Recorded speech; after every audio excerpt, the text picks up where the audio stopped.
Welcome to day 17 of Mastering the Art of Discrimination with Vivek Chudamani, a preliminary Advaitic text by Adi Shankaracharya.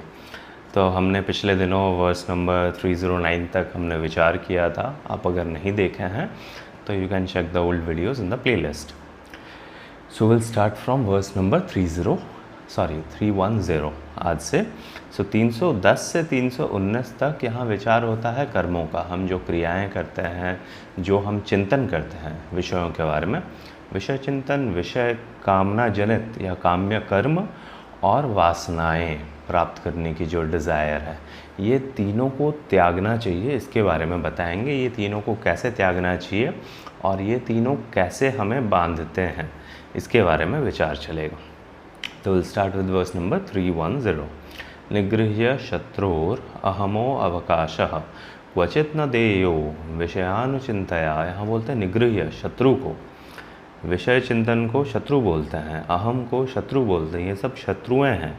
सो इसको निग्रहण करके, इसको over power करके शत्रु को अहम अवकाश, अहम रूपी जो शत्रु है, अहंकार जो है, अहम मैं, इसको निग्रह, इसको ओवर पावर करके, इसको अपने कंट्रोल में लाके अवकाशः क्वचित न देयो. ये बहुत इंपॉर्टेंट है. कभी भी इसे मौका नहीं देना है, हमेशा इसको दबा के रखना है, हमेशा इस पर जय करके रखना है. दिस इज़ वेरी इम्पॉर्टेंट कि इसको थोड़ा भी अवकाश दे देंगे तो ये वापस आ जाता है और अपने सारे कारनामे करने लग जाता है.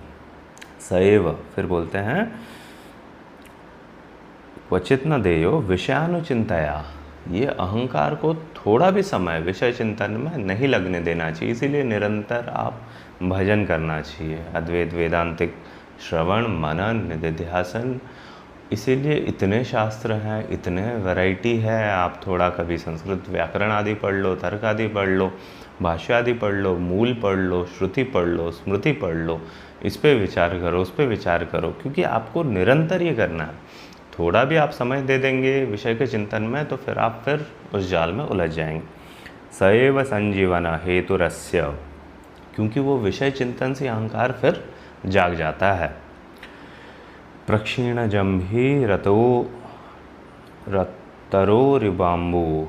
ये एक उदाहरण देते, एक पेड़ जैसा है, साइट्रॉन ट्री जो है, उसको वो सूखने के बाद भी थोड़ा उस पर जल डाल देंगे ना, वो वापस ज़िंदा हो जाता है. वैसे ही इस अहंकार को विषय चिंतन रूपी जल अगर थोड़ा भी आप प्रोवाइड कर लेंगे तो ये अहंकार विल बी बैक एंड ये अपने कारनामे करने लगेगा और ये आपको ओवर पावर करने लगेगा. This is what you need to achieve, कि आपको इसे ओवर पावर करना है. अहंकार को, अहंकार जनित कार्य, अहंकार से बह के कार्य नहीं करना है आपको. इसीलिए विषय चिंतन का निषेध किया गया है. ये भगवद गीता में भी है. आगे बहुत विचार करेंगे विस्तार से. सो वर्स नंबर 311. देहात्मना संस्थित एव कामी विलक्षणः कामयिता कथम स्यात्.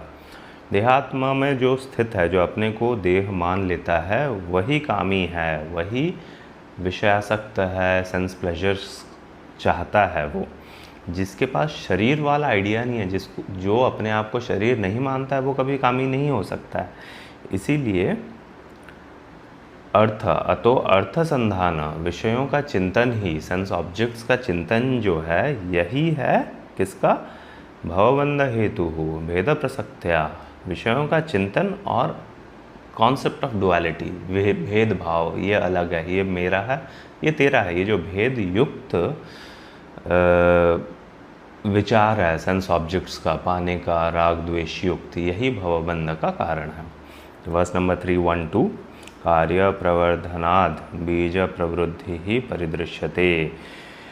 कार्य जब आप ज़्यादा कर्म करने लगते हैं तब उसका जो सीड है, वासना है, वो फिर प्रबल होते लगता है. It's like putting ghee in the fire. The more you try to achieve something, get something, the more your desire to achieve increases. ये बोलते हैं कार्यनाशाद बीजनाशस तस्मात् कार्यम निरोधयत. इसीलिए ज़्यादा action, too much action increases your वासना. एक्शन टूवर्ड्स काम्य कर्म. यहाँ ये ध्यान देना है, काम्य कर्म के बारे में बोलते हैं. आप अपने कामना को पूर्ति के लिए जो कर्म करते हैं वो कर्म अगर ज़्यादा करेंगे कामनाओं को पूर्ति के लिए तो कामनाएं भी बढ़ती जाएंगी। तो इसीलिए कामनाओं की पूर्ति हेतु कर्म करना घटाना चाहिए, काम्य कर्म घटाना चाहिए। तब क्या होता है, आपके जो डिज़ायर्स हैं, वासना है और प्राप्त करने की इच्छाएं हैं वो भी घटती जाएंगी। आप अगर अग्नि में घी नहीं डालेंगे तो अग्नि ज़्यादा नहीं जलेगी, वासना और तीव्र नहीं होंगी। फिर वर्स नंबर 313, वासना वृद्धितः कार्यम कार्य वृद्ध्या च वासना।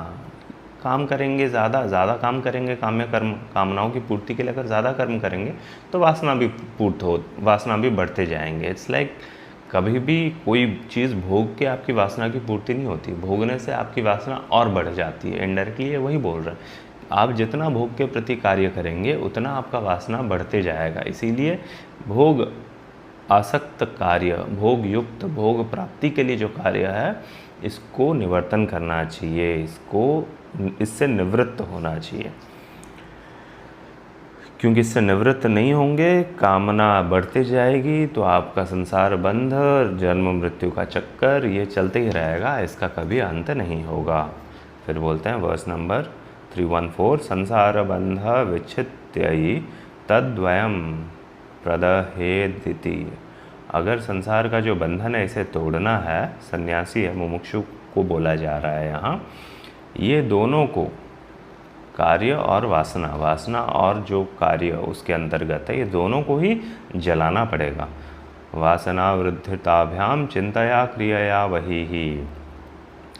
विचार, वस्तुओं का जो चिंतन है, ये वस्तु कैसा है, ये वस्तु मुझे चाहिए, वस्तुओं का जो चिंतन है उसे, और जो सेल्फिश कामना युक्त कर्म है, ये दोनों ही वासना को बढ़ाते हैं। तो ये दोनों को ही त्याग करना चाहिए, ये बताते हैं।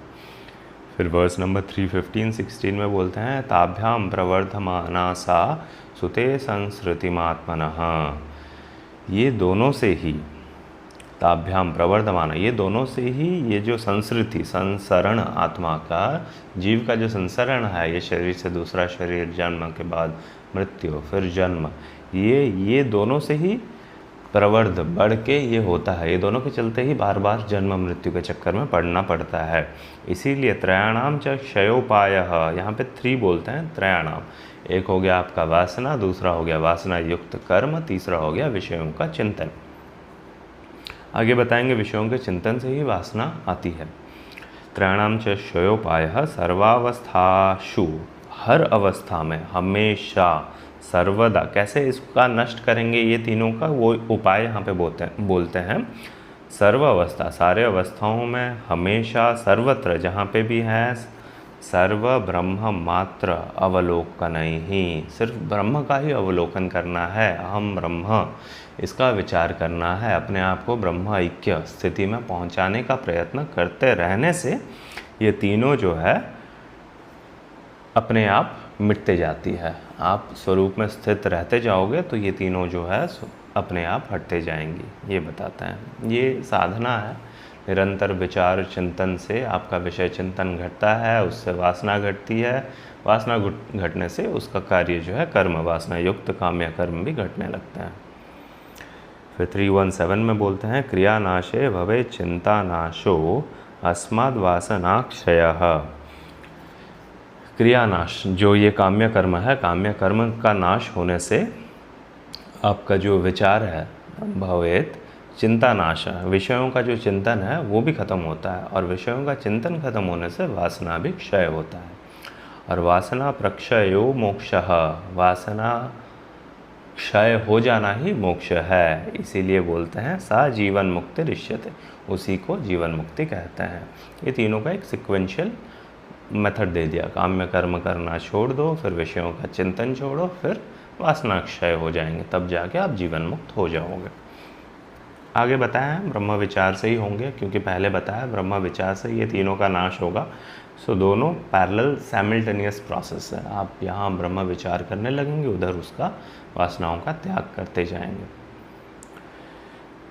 318 में बोलते हैं, सद्वासना स्फूर्तिर्विजृंभणे सति ह्यसौ विलीनापि अहमादि वासना। जब सद्वासना, ब्रह्म रूपी वासना, ब्रह्मात्म ऐक्य की बोध, ब्रह्म को जानने का या फिर ब्रह्म की अनुभूति कि जब वासना आ जाएगी तब अहम रूप के जो वासनाएं है, अहम से जो निकली हुई वासनाएं हैं, अहम ये मैं ये हूँ, मुझे ये चाहिए, ये ख़त्म हो जाते हैं। कैसे? यहाँ अति प्रकृष्ट, यहाँ जैसे अंधेरा पूरा नष्ट हो जाता है जब सूरज आता है, वैसे ही आत्म प्रकाश से ये पूरा इगोइस्टिक डिज़ायर्स जो है, आपका जो व्यष्टिगत वासनाएं हैं वो नष्ट हो जाती हैं। 319 में बोलते हैं तमस्तमः कार्यम अनर्थजालम न दृश्यते सति उदिते दिनेश सूर्य के उदय होने से दिखते नहीं हैं। क्या नहीं दिखते हैं? तम अंधेरा, और अंधेरे के कार्य जो हैं, अनर्थ जाल, अंधेरे के चक्कर में आपको भय इत्यादि लग रहा है, ये सारे नष्ट हो जाते हैं सूर्य के उदय होने पे। वैसे ही तथा अद्वय आनंद असानुभूतौ न वसति बंधो न च दुख गंधः। वैसे ही जब अद्वय आनंद स्वरूप जब भासमान हो जाता है तब ना बंधन भी नहीं रहता है, ना दुख का लेश मात्र, दुख का गंध मात्र भी नहीं रहता है। फिर वर्स नंबर 320 से 329 तक बोलता है टोटल विजिलेंस, एकदम कैसे हमेशा आपको सतर्क रहना चाहिए, और ये सतर्कता की कीमत क्या है इसके बारे में बताते हैं। ठीक है, अंग्रेज़ी में कहावत है eternal vigilance is the price to liberty. ये बहुत ही अच्छी वो है। तो वेदांत साधना में, आत्म अनुभूति के साधन में, स्पिरिचुअलिटी बोल दीजिए, सब में ये बहुत इंपॉर्टेंट वर्स है। हमेशा आपको, बहुत इंपॉर्टेंट सेंटेंस है, हमेशा आपको विजिलेंट रहना पड़ेगा, सतर्क रहना पड़ेगा। तो कैसे सतर्क रहेंगे वो बोलते हैं वर्स नंबर 320। दृश्यम प्रतीतम प्रविलापयन् सन्मात्रमानंद घनम विभावयन। तो जो भी दृश्यम प्रतीति जो भी होता है, ये सबको प्रविलापयन, इनका प्रविलाप करके, जो दृश्य है, जगत है, ये सबको वैनिश करके, वैनिश या फिर ये सबको एलिमिनेट करके, नेति नेति हमने पहले देखा है कि ये नहीं, ये मिथ्या जगत है, ये जगत को नकार के, ये जगत को मिथ्यात्व सिद्ध करके, अपने विचारों को भी, बाहर का जो दृश्यमान जगत है और अपने विचार, ये दोनों को झुठला के ब्रह्म रियलिटी जो सद वस्तु है उसमें ध्यान या फिर उसमें ऐक्य भाव, उसे अपना आत्मा जान के समाहिता सन बहिरंतरम व कालम नयेथा सति कर्म बंधे। तो हमेशा अपने समय को उस विचार में रख के, ब्रह्मात्म विचारों में अपने आप को रख के, बाहर की जगत को झुठला के अपना समय बहुत सावधानी से व्यतीत करना चाहिए, क्योंकि कोई भी कर्म या फिर कोई भी प्रारब्ध बाकी है तो वो कटते जाएगा। तो वो देख के, वो चीज़ निरीक्षण कर के अपना समय व्यतीत करना चाहिए, ये बोलते हैं। 321 में बोलते हैं प्रमादो ब्रह्मनिष्ठायां न कर्तव्यः कदाचन प्रमादो मृत्युरित्याह भगवान ब्रह्मणः सुतः। ब्रह्म के सुत जो है सनत कुमार, ये सनत कुमार का रेफरेंस है। सनत कुमार संवाद जो आता है उद्योग पर्व महाभारत में, जहाँ बोलते हैं सनत कुमार कि प्रमादम वही मृत्युमहम ब्रवीमि। मैं ये बोल रहा हूँ कि प्रमाद जो है, केयरलेसनेस जो है, टू बी केयर फ्री, आज नहीं हुआ चलेगा, कल कर लेंगे। आत्मा विचार तो हम खुद कर सकते हैं, कर लेते हैं, पहले बाहर की चीज़ें कर लेते हैं। ये जो प्रमाद है ये मृत्यु ही है, ये बोलते हैं। तो यहाँ पे वही बोलते हैं प्रमाद जो है मृत्यु ही है। प्रमाद ब्रह्मनिष्ठायाम न कर्तव्य, थोड़ा भी ब्रह्मनिष्ठा में प्रमाद नहीं करना चाहिए। थोड़े से प्रमाद से भी बहुत ही भयंकर हानि हो जाती है। 322 में बोलते हैं न प्रमादाद अनर्थो अन्यो ज्ञानिनः स्वस्वरूपतः। ज्ञानियों के लिए प्रमाद से दूसरा कोई और अनर्थ नहीं है। ततो मोहस, क्योंकि प्रमाद से ही मोह, ततो अहम धी, ततो बंध। प्रमाद से ही थोड़ा सा आप डिले कर लेंगे, आज आपने अपनी साधना नहीं की, प्रमाद किया, उसी से आपका मोह आ जाएगा, विषय चिंतन हो जाएगा, विषय से मोहित हो जाएंगे, फिर अहम आ जाएगा, फिर बंधन भी आ जाएगा, बंध जाएंगे आप, और उसी से व्यथा, मिजरी, पेन सब कुछ आ जाता है। इसीलिए कभी भी प्रमाद नहीं करना चाहिए। आलस्य, प्रमाद आदि हमेशा त्यज्यम। 323 में बोलते हैं विषयाभिमुखम दृष्ट्वा विद्वान समपि विस्मृति ही। कोई विद्वान भी अगर अपने सेंस ऑब्जेक्ट्स या फिर विषयों के प्रति विचार करता है तो उसको बहुत विक्षेप होता है, उसकी बुद्धि जो है बहुत ही तकलीफ़ से गुजरनी पड़ती है उसकी बुद्धि को, क्योंकि वो विषय का चिंतन करता है, प्राप्त नहीं कर पा रहा हूँ, प्राप्त हो गया तो और चाहिए, नहीं हुआ तो नहीं मिल रहा, कैसे प्राप्त करूँ। उदाहरण देते हैं जैसे जारमेव प्रियम।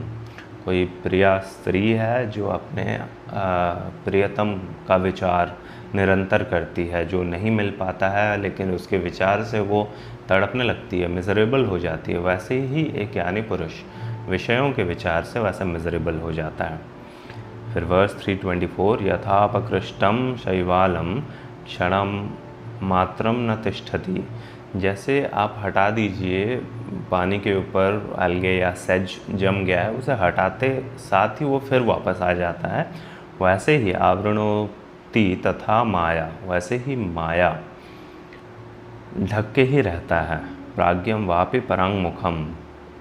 माया भी एक बुद्धिमान व्यक्ति के बुद्धि को आवृत करके रखता है अगर वो निरंतर आत्मचिंतन ना करे तो। वर्स 325 लक्ष्यच्युतम चेद यदि चित्तमीषद बहिर्मुखम सन्निपते ततस्तत। मन अगर थोड़ा भी आत्मचिंतन से भटक जाए, बाहर जाने लग जाए तो ये नीचे जाते जाता है। उदाहरण देते हैं बहिर्मुखम सन्निपतेत निपतेत ततस्ततः प्रमादतः प्रच्युत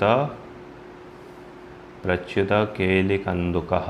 जैसे एक कंदुक, एक बॉल को आपने स्टेयरकेस में डाल दिया, वो गिरते जाता है, नीचे गिरते जाता है, वैसे ही मन नीचे गिरते जाता है बताते हैं। इसीलिए निरंतर ब्रह्म विचार आत्मचिंतन करते रहना चाहिए। यही तो विजिलेंस है, हमेशा केयरफुल। 326 में बोलते हैं विषयेष्वाविषचेतः संकल्पयति तद्गुणान। मन जो है जब विषय के बारे में चिंतन करता है तब उसके विषय के गुणों के बारे में सोचने लगता है, और वो गुणों के बारे में जब सोचने लगता है तब उससे सम्यक संकल्पना कामः, उससे गुणों के बारे में सोच के कामना आ जाती है। कामात् पुंसा प्रवर्तनम, और काम के चलते वो लग जाता है वो चीज़ को प्राप्त करने में। ये भगवत गीता का वो है काइंड ऑफ वर्स है 2.6263 में जो होता है ध्यायतो विषयान पुंसा संगस्तेषुपजायते संगा संजायते कामः कामात् क्रोधो विजायते। तो ये 2 वर्सेस हैं, यू शुड रिमेंबर दिस। कोई भी विषय का हम विचार करते हैं, उसके गुणों के बारे में सोचने लगते हैं, फिर कामना आती है उसको प्राप्त करने की। अच्छी वस्तु है तो, बुरी है तो उसको त्याग करने की, और वो कामना से फिर हम कर्म में लिप्यमान हो जाते हैं और हम उसके पीछे पड़ जाते हैं। This is how the entire circle of life और संसार गोज़ ऑन। 327 में बोलते हैं अतः प्रमादात न परो अस्ति मृत्यु। इसीलिए प्रमाद से बड़ा कोई मृत्यु नहीं है विवेकिनों के लिए। ब्रह्मविदोह समाधि, ब्रह्मविद के लिए और कोई दूसरी मृत्यु नहीं है प्रमाद से बढ़ के। लेकिन जो एकाग्र समाहित है, जो समाहित बुद्धि वाला है, हमेशा कंसंट्रेटेड रहता है आत्मनिरीक्षण में और हमेशा चिंतन कर सकता है, वो सिद्धि प्राप्त कर लेता है, सक्सेसफुल हो जाता है। 328 में बोलते हैं ततः स्वरूप विभ्रंशो विभ्रष्टस्तु पतत्यधः। वही प्रमाद के चलते, वही इन एडवर्टेंस के चलते एक पुरुष डेविएट कर लेता है अपने रियल नेचर से, और जो अपने स्वरूप से मुंह को हटाया, स्वरूप से अपने स्थिति को हटाया, वो नीचे गिरने लगता है। शिव स्थिति से अपने को हटाया तो आप जीव में नीचे गिर जाते हैं। वैसे ही वो गिर जाता है, गिर के क्या होता है, विनाश, विना नाशम पुनर्नारोह इक्षते, फिर चढ़ नहीं पाता है ऊपर नीचे गिर के, इट बिकम्स वेरी डिफ़िकल्ट, नाश हो जाता है उसका गिर के नीचे। 329 में बोलता है संकल्पम वर्जयेत तस्मात्, इसीलिए संकल्प, संकल्प मतलब विषयों का चिंतन, वर्जयत त्याग करो, क्योंकि वो सर्व अनर्थस्य कारण, सारे अनर्थों का कारण है संकल्प, विषयों के गुणों का या फिर विषयों का चिंतन करना। जीवतो यस्य कैवल्यम विदेहे सच केवलः, जो जीवित अवस्था में कंप्लीटली अलूफ है वही मृत्यु काल में या फिर मरने के समय भी वो अलूफ रह सकता है, या फिर जो जीवित अवस्था में स्वरूप में स्थित है वही मृत्यु के बाद भी स्वरूप में स्थित रह सकता है। यत्किंचित पश्यतो भेदम भयम ब्रूते यजुश्रुति, यजुर्वेद में तैत्तिरीय उपनिषद में कहा जाता है कि जो भी थोड़ा भी भेद दिखता है, थोड़ा भी डिस्टिंक्शन दिखता है, उसे भयम ब्रूते, उसे भय की प्राप्ति होती है। इसीलिए एकात्म भाव में रहना चाहिए, आत्मस्वरूप में रहना चाहिए, भेद नहीं देखना चाहिए, वस्तुओं को नहीं देखना चाहिए, वस्तुओं का चिंतन नहीं करना चाहिए। आई होप आपको कुछ तो समझ आया ही होगा। Thanks for watching. ओम।